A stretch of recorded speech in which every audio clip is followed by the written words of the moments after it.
आज का सुविचार, life is very simple but we insist on making it complicated. जीवन वास्तव में सरल है लेकिन हम उसे जटिल बनाने पर जुटे हुए हैं। नमस्कार दोस्तों, मेरा नाम है भोला प्रसाद और आप देख रहे हैं मेरा यूट्यूब चैनल भोला फिटनेस।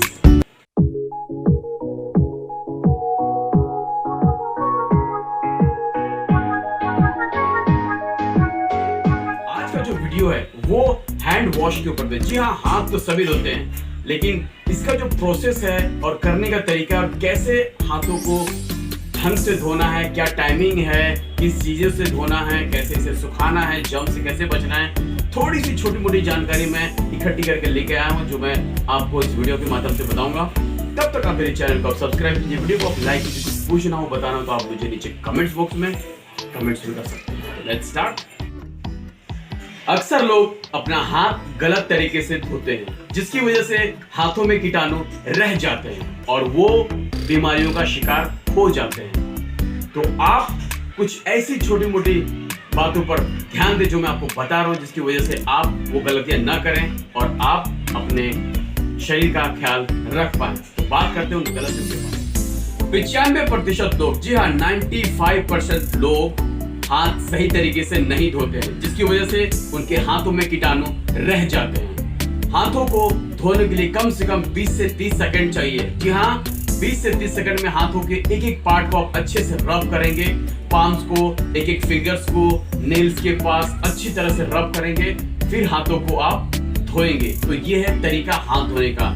लोग जल्दबाजी में 6 सेकंड में ही हाथ धोकर निकल जाते हैं जिसकी वजह से उनके हाथों से कीटाणु नहीं निकल पाते हैं, क्योंकि हाथों में साबुन लगा नहीं और वो तुरंत पानी में धोकर निकल जाते हैं जिसकी वजह से कीटाणु रह जाते हैं। अगर आप हाथों को अच्छी तरीके से धोते हैं तो धोने के बाद उसे सुखाना बहुत जरूरी है, क्योंकि अगर आपके हाथ गीले रह जाते हैं तो उसमें नमी रहती है और जिसकी वजह से कीटाणु पनप जाते हैं और हाथों में कीटाणु चिपके रहते हैं। तो हाथ को धोने के बाद सुखाना भी उतना ही जरूरी है जितना हाथ धोना जरूरी है। हाथ को सुखाने के लिए आप पेपर टॉवल, एयर ड्रायर या फिर हैंड ब्लोअर का यूज कर सकते हैं, लेकिन इनमें से जो बेस्ट है वो है पेपर टॉवल का। जी आप पेपर टॉवल से आप अच्छी तरीके से पोंछ सकते हैं। अगर पेपर टॉवल अवेलेबल नहीं है तो आप हैंड ड्रायर में अच्छी तरीके से हाथ सुखाएं। पूरा सूखने के बाद ही आप उसे निकालें, जिसकी वजह से आप कीटाणु से बच सकते हैं। लोग अपना हाथ अच्छी तरीके से तब धोते हैं जब वो टॉयलेट का यूज करते हैं, लेकिन उन्हें ये भी ध्यान देना चाहिए कि जब भी आप किसी चीज को छूते हैं, चाहे वो एटीएम हो, कैश नोट हो या फिर सीढ़ियों की रैली हो या फिर लिफ्ट के बटन्स हो, किसी चीज को भी वो टच करते हैं तो उसके बाद हाथों में जम चिपक जाते हैं और वो सीधे वहां से हमारे मुंह के अंदर चले जाते हैं। इसीलिए आप किसी चीज को भी छूते हैं तो अपने हाथों को अच्छी तरीके से धोएं और उसे सुखाएं। तो ये है पूरा प्रोसेस हाथ धोने का और सुखाने का तरीका।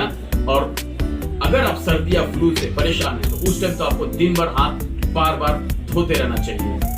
अगर आप पब्लिक पैलेस में टॉयलेट यूज करते हैं तो वहां पे जो सोप डिस्पेंसर होता है उसमें बड़ी बोतल से रिफिल किया जाता है, जिसकी वजह से आपके हाथों में 26 गुना ज्यादा बैक्टीरिया चिपक जाते हैं और वो सही तरीके से निकलते नहीं। इसीलिए अगर आप पब्लिक पैलेस में जाते हैं और टॉयलेट का यूज करते हैं तो आप अपना खुद का पर्सनल पेपर सोप यूज करें जो आपके लिए फायदा रहेगा। अन्यथा बाहर के सोप में या फिर वहां के टच से आपके हाथों में कीटाणु चिपके रहते हैं और आपका हाथ धोने का कोई फायदा नहीं रहता है। तो ये था हाथ धोने की कुछ छोटी सी जानकारी जो मैं आप लोगों के लिए लेकर आया था।